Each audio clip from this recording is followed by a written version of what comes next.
Hello बच्चों, नमस्कार। मैं professor Ashok Kumar Shukla Adarsh education centre का डायरेक्टर एंड ओनर हूँ।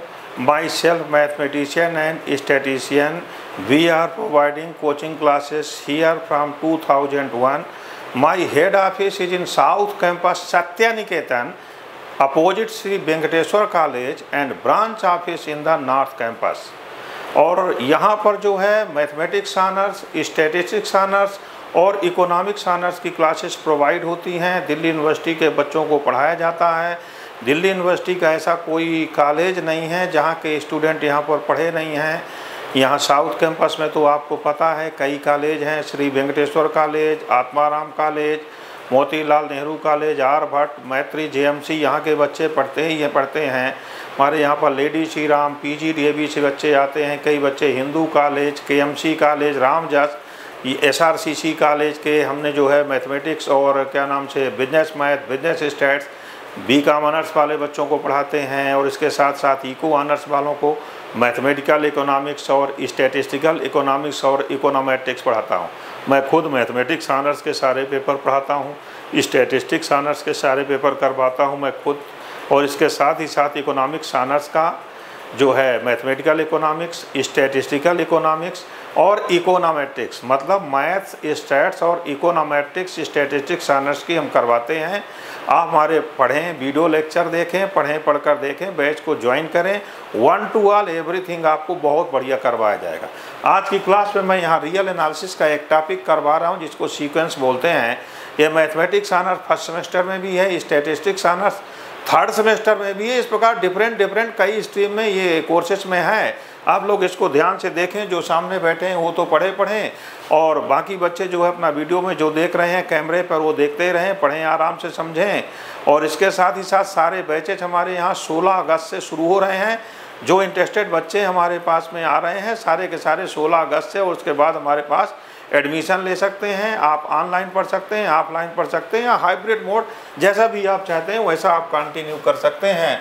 अभी आप देखिए आपके सामने हम आपको रियल एनालिसिस का पार्ट पढ़ा रहा हूं जो कि मैथ्स ऑनर्स फर्स्ट सेमेस्टर में है ये। और इसी प्रकार से स्टैट्स ऑनर्स थर्ड सेमेस्टर में है। पूरा का पूरा रियल एनालिसिस जो है लिंक रिलेटेड है, चेन बनती है इसकी। ये फर्स्ट सेमेस्टर में भी है, फिर इसके बाद सेकंड सेमेस्टर में ये कैलकुलस के नाम से आता है जिसको पहले थ्योरी या रियल फंक्शन बोलते थे। इसके बाद थर्ड सेमेस्टर में जाता है रीमान इंटीग्रेशन से नाम से आएगा, फिर आगे जाएगा यूनिफॉर्म कन्वर्जेंस आएगा, पावर सीरीज आएगा।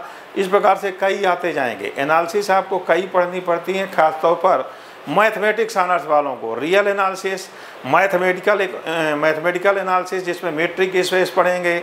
इसके बाद छठवें सेमेस्टर में जो है जाकर कॉम्प्लेक्स एनालिसिस पढ़ते हैं। इसके बाद और आगे जाएंगे तो आप जाकर के फंक्शनल एनालिसिस पढ़ेंगे। तो कई एनालिसिस पढ़ने को खूब मिलेंगी आपको। यहाँ पर मैं आपको सीक्वेंस पढ़ाने जा रहा हूँ। सीक्वेंस, अभी सीक्वेंस कौन किसका पढ़ा रहा हूँ? Sequence of real numbers. Sequence of real numbers. ऐसा नहीं है कि सीक्वेंस केवल रियल नंबर में भी होते हैं। हमने बताया कि जैसे कई एनालिसिस पढ़ेंगे, जब मीट्रिक स्पेस में पढ़ेंगे तो सीक्वेंस मीट्रिक स्पेस में भी आएगा। फंक्शनल एनालिसिस पढ़ेंगे तो वहाँ भी आएगा। मैथमेटिकल एनालिसिस में हर जगह पर आएगा, कॉम्प्लेक्स एनालिसिस में आएगा। अभी मैं जो आप लोगों को पढ़ा रहा हूँ वो सीक्वेंस ऑफ रियल नंबर्स पढ़ा रहा हूँ, जो कि बीएससी प्रोग्राम में, मैथ ऑनर्स में, स्टैट्स ऑनर्स में, एज वेल एज पहले फिजिक्स ऑनर्स में भी मैथमेटिकल एनालिसिस में ये आता था।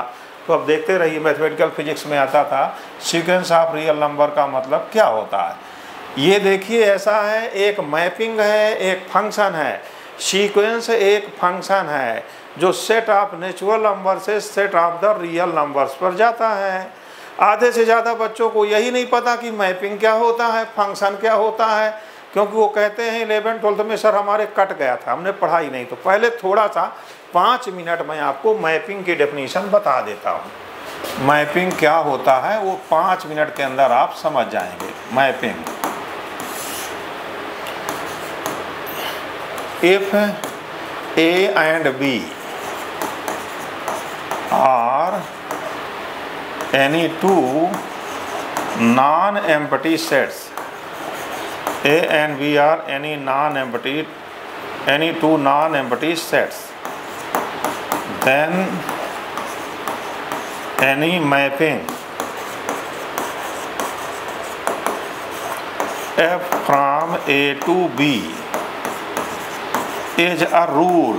मैं चाहूँ तो यहाँ रिलेशन भी लिख दूँ, फिर आप रिलेशन नहीं जान पाएंगे। तो mapping F from A to B is a rule which satisfies following two conditions. Number one, each element of A associated with unique element of B। एक ही बार में दोनों लिख दिया आपने। यहाँ पर लिख दिया mapping F from A to B is a rule which satisfies, या रूल सच दैट, इसको कर दिए सेटिस्फाइज ना करके, क्योंकि मैंने एक ही बार में पूरा लिख दिया है। सच दैट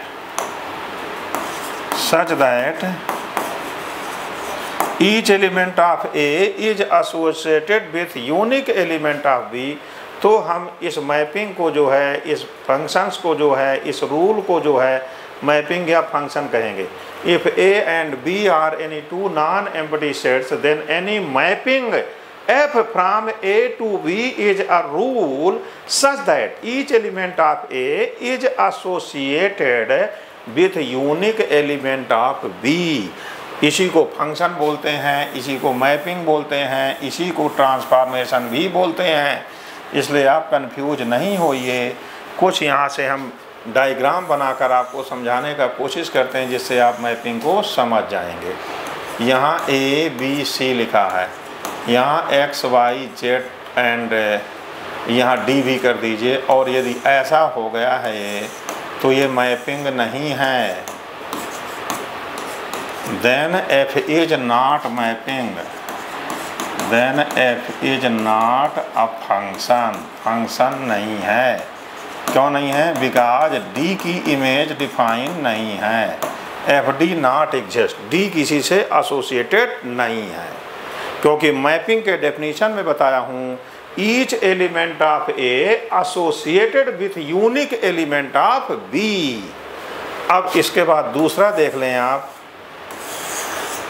यहाँ A B लिखा है, X Y Z लिखा हुआ है, और यदि ये ऐसा लिखा हुआ है तो यहाँ ये भी फंक्शन नहीं है। F is not function, F is not a function, function नहीं है। बिकॉज A की दो इमेज बन रही हैं, X एंड Y। हमने बताया था each element of A associated with unique element of B। तो यहाँ यूनिक नहीं, इसलिए फंक्शन नहीं है। इसी प्रकार से जब आगे आते हैं, फिर से एक बार लिख देते हैं A एंड B। यहाँ A B C लिख देते हैं, यहाँ X Y Z W लिख देते हैं। यहाँ ये दोनों X से एसोसिएटेड हो गए हैं, ये Y से एसोसिएटेड हो गया है। D भी लिख देते हैं, यहाँ से ये एसोसिएट हो गया है। तो ये फंक्शन है। Then F is a function, mapping है। क्यों मैपिंग है? देखिए, F ऑफ A की वैल्यू क्या है? X है। F of B, image of B क्या है? X है। F ऑफ C, C की इमेज क्या है? Y है। F ऑफ D की इमेज क्या है? Z है। अब आप समझ गए होंगे कि फंक्शन क्या है। फंक्शन में रूल है, ईच एलिमेंट ऑफ A का एवरी एलिमेंट उधर से एसोसिएट हो जाए। दूसरा, एक एलिमेंट उधर के दो एलिमेंट से एसोसिएट नहीं होना चाहिए, तब इसको फंक्शन बोलते हैं। ये फंक्शन की डेफिनीशन है। लेफ़्ट साइड वाले को डोमेन बोला जाता है, राइट साइड वाले को कोडोमेन बोलते हैं। और एक रेंज भी होता है, तो इसका डोमेन जो लिखा D ऑफ F A है, और कोडोमेन ऑफ F यहाँ B है। और जो रेंज है, रेंज में W नहीं है, बाकी पूरे हैं। इमेजेज का जो सेट होता है उसको हम रेंज बोलते हैं। तो इस प्रकार से बच्चों, हमने आपको यहाँ पर फंक्शन की डेफिनीशन, मैपिंग के डेफिनीशन समझाया। बिकॉज सीक्वेंस भी एक फंक्शन है। जिन बच्चों से फंक्शन नहीं बन रहा था उसको डिफाइन करके बता दिया जाएगा। यहाँ हम क्या करेंगे, एवरी जब टर्म को डिफाइन करेंगे, पीछे से रिलेटेड कोई चीज़ आपसे नहीं बनती है, 11th या 12th का कुछ नहीं बनता है, उसको भी हम यहाँ कॉन्सेप्ट को क्लियर कर देंगे, जिससे कि every student can understand properly each topics. So I will continue now the define of the sequence of real numbers. तो देखिए अब हम उसको डिफाइन करने की कोशिश करते हैं कि कैसे बनेगा इस सीक्वेंस के डेफिनेशन। तो यहाँ देखिए डेफिनेशन, एनी मैपिंग, कोई भी मैपिंग हो, एनी मैपिंग, सीक्वेंस को हम एस लिख रहे हैं, from set of natural numbers to the set of real numbers is called a sequence. Any mapping from set of natural number, any mapping S from N to R is called a sequence. That is, जो S लिखा है वो क्या करेगा, N की image को S N पर ले जाएगा for all N belong to N. यहाँ सब स्क्रिप्ट में लिख दिया है, मतलब वो कह रहा है कि एस ऑफ 1 को हम क्या लिख देंगे, S1, एस ऑफ 2 को क्या लिखेंगे, S2, एस ऑफ एन को क्या लिखेंगे, SN, सब स्क्रिप्ट में। ये सीक्वेंस कहलाता है। Any mapping from set of natural numbers to the set of real numbers is called sequence. It is denoted by, इसको कैसे डिनोट करेंगे वो भी आपको मैं समझा रहा हूँ। इसके कई नोटेशन होते हैं। इट इज डिनोटेड बाई, सबसे बढ़िया पॉपुलर तो SN, N from 1 to infinity होता है। इसका मतलब है S1, S2, S3, S4 and up to so on dot dot. ये देख लीजिए बच्चों, इसका नोट जानिए। पहला, SN is called the nth term of the sequence. Element नहीं बोल रहा हूँ बच्चों, टर्म बोल रहा हूँ। SN is called the nth term of the sequence. Term अलग होंगे, एलिमेंट अलग होंगे, बोथ आर नॉट सेम। एक एग्जाम्पल से समझिए। Example, if SN equal to -1 power n for all n belong to natural number. तो यहाँ लिखा है -1 + 1 -1 + 1 -1 + 1, n को 1 2 3 4 करते चले जाइए, इतना आ जाएगा। तो इसका S1 जो है -1 है। हियर S1 की वैल्यू -1 है, S2 की वैल्यू +1 है, S3 फिर -1 है, S4 फिर +1 है, S5 फिर से -1 है, S6 फिर से 1 है। तो सारे इवन टर्म 1 हैं और ऑड टर्म्स -1 हैं। तो एलिमेंट और टर्म्स अलग अलग हैं। Here SN is called the nth term of the sequence. Sequence के डिनोटेड हमने ऐसे किया है, और भी इसके कई नोटेशन हैं। कुछ लोग इसको जो है ऐसा ना करके सीधा ये छोटा ब्रैकेट लगा देते हैं, AN, n from 1 to infinity कर देते हैं। अरे यार, कुछ लोग इसको जो है और भी दूसरे डिफरेंट नोटेशन देते हैं। मैंने यहाँ ये लिखा, कुछ लोग इसको SN कर दिया, ऐसा करके भी लिख देते हैं, कुछ लोग ऐसा करके भी लिखते हैं। अलग अलग मैथमेटिशियन ने अलग अलग नोटेशन लिखा है। ये basic definition of the sequence लिखी हुई है। Sequence is a mapping from the set of natural numbers to the set of real numbers. और मैं आपको इसके कई चीज़ें समझा रहा हूँ कि सीक्वेंस के कितने टाइप होते हैं, कैसे कैसे करते हैं। बहुत बड़ा टॉपिक होता है। रियल एनालिसिस में ये बताया ना कि ये फिजिक्स ऑनर्स में यूज होता है, मैथ ऑनर्स में यूज होता है, स्टैटिस्टिक्स ऑनर्स में यूज होता है, बीटेक में भी कुछ यूनिवर्सिटीज़ में सिलेबस में आया हुआ है, कई चीज़ें होती हैं। अब यहाँ जानना है, यही जो एग्जाम्पल हमने लिखा, SN equal to -1 power n for all n belong to n। यहाँ देखिए -1 + 1 -1 + 1 -1 + 1 अप टू so on। यहाँ टर्म तो इनफाइनाइट्स हैं। Every sequence always contains infinitely many terms, but number of elements में बी फाइनाइट और इनफाइनाइट बोथ। तो यहाँ element तो 2 ही हैं, ओनली 2 एलिमेंट हैं। ओनली 2 एलिमेंट हैं यहाँ पर, -1 + 1, बट इनफाइनाइटली मैनी टर्म्स हैं, इनफाइनाइटली मैनी टर्म्स हैं। टर्म हमेशा सीक्वेंस में इनफाइनाइट रहेंगे। एलिमेंट्स फाइनाइट भी हो सकते हैं और इनफाइनाइट भी हो सकते हैं। If number of elements in a sequence is finite then it is called a finite sequence. ये एक फाइनाइट सीक्वेंस लिखा हुआ है। और दूसरा एग्जाम्पल अभी आपको मैं इनफाइनाइट सीक्वेंस का दे रहा हूँ।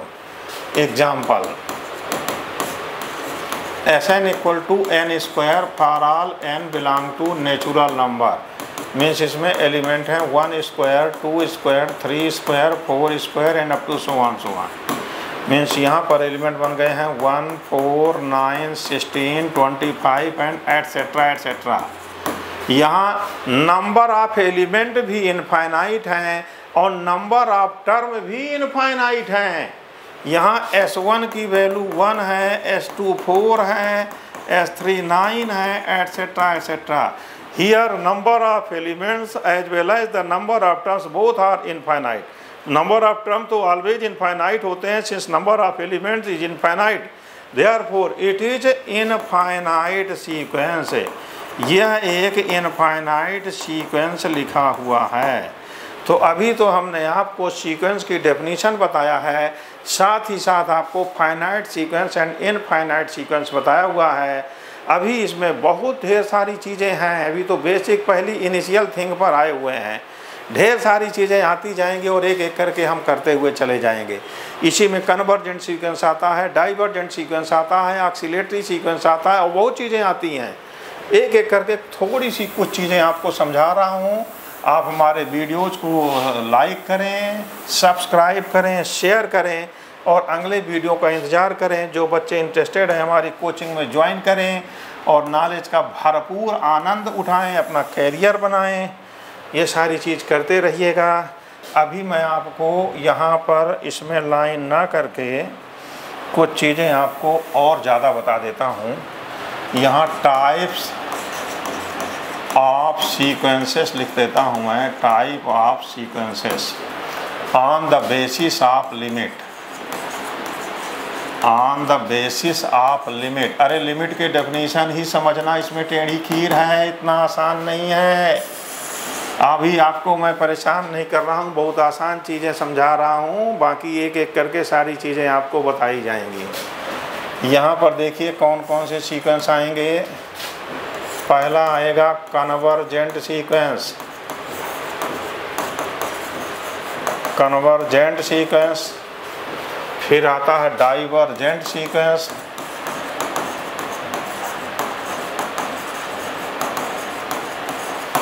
फिर आता है ऑक्सीलेटरी सीक्वेंस,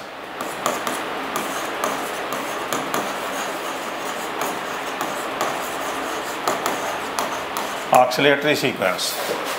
अब कन्वर्जेंट सीक्वेंस किसको बोलते हैं, डाइवर्जेंट सीक्वेंस किसको बोलते हैं और ऑक्सीलेटरी सीक्वेंस किसको बोलते हैं, ये भी बता रहा हूँ।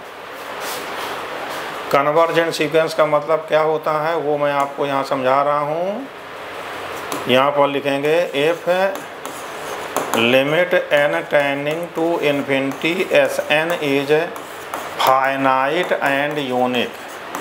यदि सीक्वेंस की लिमिट फाइनाइट और यूनिक है तब इसको कन्वर्जेंट बोलेंगे। If limit of sequence is finite and unique then it is called a convergent sequence. Example लिख दीजिए, Sn = 1/n। तो जब इसकी लिमिट निकालेंगे, limit n tending to infinity Sn, limit n tending to infinity 1/n = 0। This is a convergent sequence. Example दूसरा देखिए, Sn = 2n/n + 3, limit n tending to infinity Sn = limit n tending to infinity 2n/n + 3।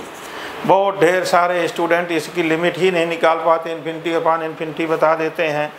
उनकी भी कोई गलती नहीं है, वो knowledge की दृष्टिकोण से पुअर हैं। नॉलेज की, मैं पैसों की नहीं बता रहा हूँ, नॉलेज में पुअर हैं, वो नॉलेज में बेचारे हो गए हैं। अब देखिए 2 ऊपर बचा है, 3/∞ 0 हो गया, 2/2 इक्वल 2/1 इक्वल टू 2 आ गया। This is finite and unique number, therefore both sequence are convergent sequence. अब यहाँ देखेंगे divergent sequence. If limit n tending to infinity Sn equal to infinity या -∞ आए, तब सीक्वेंस को डाइवर्जेंट सीक्वेंस बोलते हैं। इसका भी एग्जाम्पल देख लीजिए। Sn equal to n, then limit n tending to infinity Sn equal to limit n tending to infinity n equal to infinity. Therefore this sequence is divergent sequence। और देखें, और बता रहा हूँ एक एक करके, आपको बताता हुआ चला जाऊँगा तो कई चीज़ें आप समझ जाएंगे। Example, Sn equal to n²/2n+5, limit निकाल देंगे यहाँ पर, limit n tending to infinity Sn equal to limit n tending to infinity n² को n इंटू n कर दो, यहाँ से n कॉमन कर दो, 2 + 5/n, यहाँ एक n कैंसिल हो गया, 5/∞ 0 तो 2 बचेगा, ∞/2 इन्फिनिटी हो गया। ये सीक्वेंस भी डाइवर्जेंट हो गया।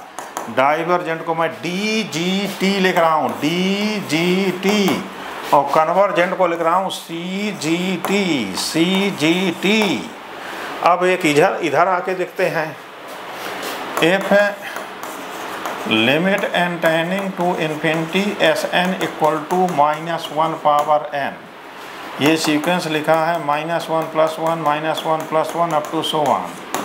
तो जब इसकी लिमिट लिखेंगे, limit n tending to infinity Sn, तो दो लिमिट आ रही, 1 एंड -1। जब n इज इवन और जब यहाँ n इज ऑड, तो इस सीक्वेंस की लिमिट यूनिक नहीं है। जिस सीक्वेंस की लिमिट यूनिक नहीं होती है उस सीक्वेंस को हम ऑक्सीलेटरी सीक्वेंस बोलते हैं। यहाँ लिखना पड़ेगा कि if limit n tending to infinity Sn is not unique है। जब सीक्वेंस की लिमिट यूनिक नहीं होती है तो उस सीक्वेंस को हम ऑक्सीलेटरी सीक्वेंस बोलते हैं। ऑक्सीलेटरी को भी आजकल डाइवर्जेंट में ही लिया जाता है, क्योंकि आज के मैथमेटिशियन अब ज़्यादा माथापच्ची नहीं करते हैं, वो केवल कन्वर्जेंट और डाइवर्जेंट ही बोलते हैं। हमने आपको यहाँ पर कन्वर्जेंट, डाइवर्जेंट और ऑक्सीलेटरी सब समझाया है। आगे पूरी रियल एनालिसिस ऐसी ही समझाई जाएगी। सारे पेपर्स को मैं ऐसा ही समझाऊँगा। आप लोगों को मैं यही कह रहा हूँ कि आप हमारे जो मोबाइल नंबर डिस्प्ले पे आ रहे हैं उनमें मैसेज करें, कॉल करें, ईमेल नंबर पर मेल करें। हम आपको कंटिन्यू करेंगे, बैच में रेगुलर एडमिशन देंगे और सारी की सारी मैथमेटिक्स आपको हम ऐसे ही पढ़ाते रहेंगे और आप ऐसे ही आनंद लेते रहेंगे। काफ़ी दिनों से पढ़ा रहा हूँ बच्चों। मेरे भी 2 बच्चे हैं, दोनों ही डॉक्टर हैं। बड़ा वाला बेटा MBBS और MD करके अब मेडिकल कॉलेज में मेडिसिन डॉक्टर है। छोटा वाला बेटा MBBS करके इंटर्नशिप कर रहा है, अभी उसको भी सुपर स्पेशलाइजेशन में करवाना है। इस प्रकार से दुनिया के बच्चों को पढ़ा करके बड़ा आदमी बनाता हूँ। साथ में ऊपर वाले की कृपा से हमारे भी बन रहे हैं। छोटा भाई है मेरा, इकोनॉमिक्स का प्रोफेसर है, यहीं दिल्ली पर पढ़ाते पढ़ाते सारा काम कर रहे हैं। आज काफ़ी दिनों से यहाँ करवाते हुए बच्चों को अच्छा नॉलेज दिया है। बड़ी ईमानदारी से, बड़ी लगन के साथ सारे बच्चों को पढ़ाते हैं। इसलिए सारे बच्चों से रिक्वेस्ट है कि आप हमारे बैच को ज्वाइन करें, अपने पेरेंट्स को बताएं, हमारे वीडियो लेक्चर दिखाएं और हमसे मिलवाएं, मिलें, पढ़कर देखें और बैच को ज्वाइन करें। ऑनलाइन करें, ऑफलाइन करें, हाइब्रिड करें, जैसी आपकी इच्छा वैसे करें। ओके बच्चों, थैंक यू।